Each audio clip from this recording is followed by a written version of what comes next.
लेकिन इस पे सवाल किसी ने नहीं उठाया, क्योंकि लोगों को लगा क्या फर्क पड़ता है, जम्मू कश्मीर का मामला है, प्रॉब्लम तो जब हमारे घर पे होगी तब हम करेंगे। ये प्रॉब्लम आपके दरवाजे पे खड़ी हुई है, ध्यान रखिएगा।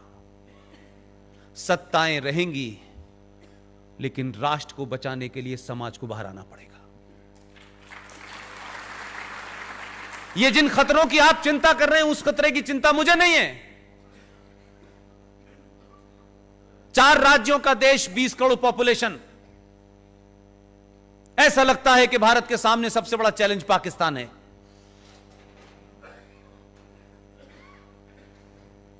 अभी कुछ दिन पहले मैंने कहा, एक देश है, उसमें 4 राज्य हैं, टोटल पॉपुलेशन 20 करोड़ है। वहां फौज भी है, वहां पुलिस भी है, वहां F-16 भी है, संविधान भी है, शरिया भी है, और सब कुछ उनकी चलती है। इतनी फौज, इतने हवाई जहाज, इस सब के बावजूद भी वो मुल्क नहीं चल पा रहा है। मैंने कहा मूर्खों, अकेला योगी 20 करोड़ को चला रहा है, ना उस पे कोई हवाई जहाज है, ना F-16 है। टोटल पॉपुलेशन उत्तर प्रदेश की 19, साढ़े 19, 20 करोड़ है, अकेला चला रहा है, पूछ ही नहीं रहा किसी से। 20 ऐसी कोई समस्या खड़ी नहीं हो रही वहां। अब वहां पे गुहार लगाई जा रही है, 6-6 इंच लंबी, 1-1 मीटर लंबी डालियां कह रही हैं गलती हो गई, अल्लाह खुदा के वास्ते माफ कर दो, आखिरी बार हुई है गलती। उसने कहा ना,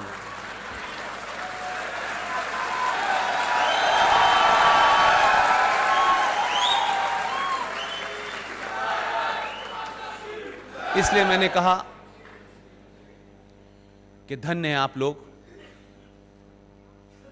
समय रहते अपनी गलती का एहसास कर लिया और सही लोगों को चुनाया आपने।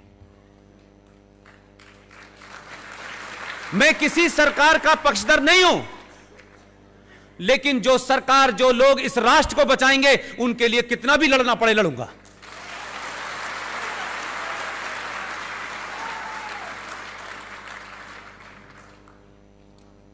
स्थिति वापस ले जाना चाहता हूं।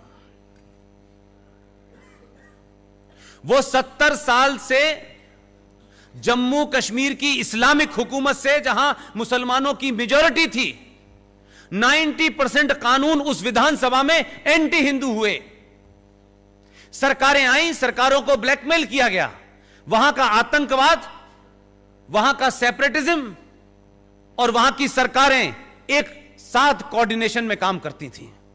दिल्ली की सरकार को झुकाना है तो आतंकवाद को बढ़ा देना है, दिल्ली की सरकार को दुनिया में बदनाम करना है तो हुर्रियत को आगे बढ़ा देना है। तीनों का ऐसा एपरेटस मिला हुआ था कि आप हुर्रियत को पुचकारते थे। और यह भी शायद आपको खबर नहीं होगी कि हुर्रियत कॉन्फ्रेंस का नाम तो सुना है आप लोगों ने, देखा होगा, उसमें कितने बहादुर बहादुर लोग हैं। भारत सरकार 100 करोड़ रुपया पर ईयर उन पे खर्च करती थी। जो भारत के संविधान को आग लगाते हैं, जो भारत की सुप्रीम कोर्ट को नहीं मानते, जो भारत की पार्लियामेंट को नहीं मानते, जो उस जम्मू कश्मीर का विलय पाकिस्तान में करने के लिए मुहिम चलाते हैं, इस देश की बौनी सरकारों की मजबूरियां देखिए कि उन जैसे लोगों को एक आदमी का उठना बैठना, जाना, खाना पीना, बीमारी, उनके इलाज के ऊपर 100 करोड़ रुपया पर साल का बजट था। कोई पूछना ही नहीं चाहता। एक राज्य जिसका जीडीपी में 0% कंट्रीब्यूशन है, मेरे और आपके टैक्स से पलने वाले लोग इस देश में देशद्रोही पैदा कर रहे थे। हमारी पुलिस, हमारा भाई फौज का सबसे ज्यादा अगर भारत में अपने ही इंटरनल आतंकवादियों से मारा गया है, उस राज्य का नाम है जम्मू कश्मीर। हर मां ने अपने बच्चे को भेजा कि वो वहां जाएगा, बॉर्डर पे लड़ेगा, पूरा तंदुरुस्त भेजा। लेकिन जम्मू कश्मीर के अंदर जिस इस्लामिक आतंकवाद को सरकारों ने पनपाया, सत्ता पे बैठने का रास्ता देखा, वो बच्चे जो साबुत घर से गए थे, वो वापस लौट के आए तो हिस्सों में नहीं थे।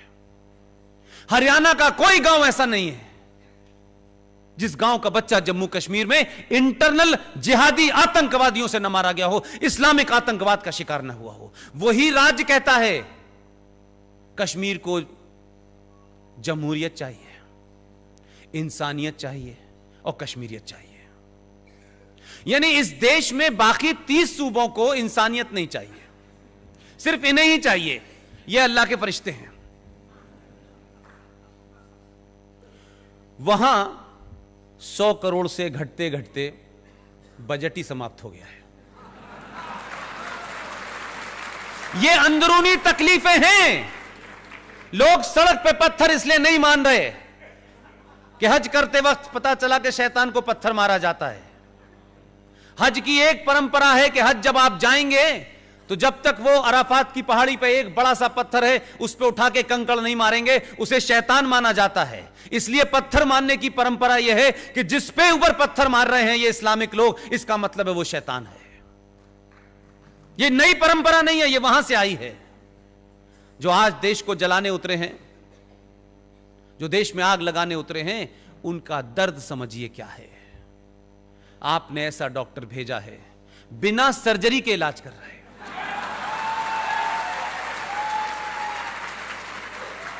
लोग, एक बहुत बड़े कवि हैं, उनकी 2 लाइनें मुझे इस स्थिति पे ज्यादा अच्छी लगती हैं। वो कहते हैं कि न जाने कैसा ये आलम हुआ कि लोग हंसते हंसते रोने लगे, रोते रोते हंसने लगे। ये स्थिति वही है। धारा 370 और 35A नहीं हटी है। धारा 370 और 35A को बारीकियों में अगर आप जानते, जितना मैं 20 साल से पढ़ते पढ़ते थक गया, ये धारा नहीं हटी है। ये भारत के अंदर, आजाद भारत में बौने नेताओं के दबाव में पिछले 70 साल में एक पैरेलल सत्ता थी, जो इनविजिबल सत्ता थी, जो आदर्श सत्ता थी, उसको समाप्त कर दिया है। संकट यह है कि लोग कह रहे हैं 335, 370, 370, लोगों को पता नहीं है दर्द कहां हुआ है। ये जो एक मैं बार बार कह रहा हूं कि जैसे ही आप इस देश में संविधान की बात करेंगे, कुछ लोग कहेंगे नहीं, हमारा मजहब पहले है, हम आईन को नहीं मानते, हम शरिया को मानते हैं। जब उसने संवैधानिक तौर पे काम कर दिया तो बोले नहीं नहीं, हम संसद को नहीं मानते, हम भीड़ को मानते हैं। वो आदमी भी निराले भेजा है, वो इनको पूरा इस्लामिक बना के मानेगा।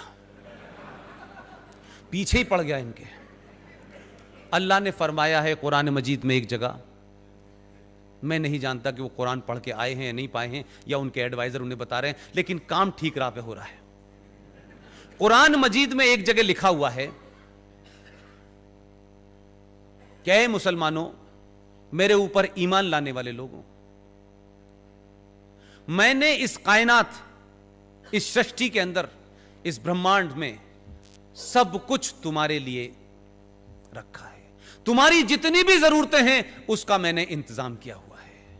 मेरी एक ही शर्त है कि मैंने तुम्हें जिंदगी जीने के जो रास्ते बताए हैं उसी पे चलते रहना, और अगर तुम मेरे बताए रास्ते से उतरे तो मैं इस जमीन पे कुछ लोग भेजूंगा जो तुम्हें रास्ते पे ले आएंगे।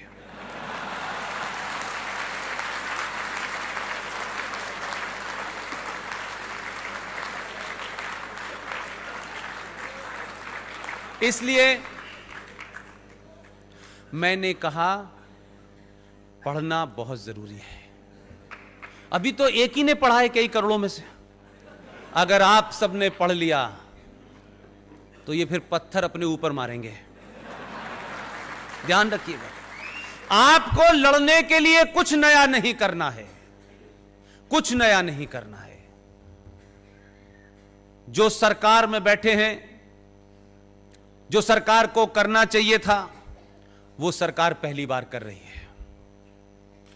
लेकिन मेरी शिकायत, मेरी तकलीफ, इस बात से मत खुश होइएगा, सरकार में हम हैं, बिल पास हो गया है, कानून बन गया है, कानून बहुत सारे बनते हैं इस देश में, लागू नहीं होते।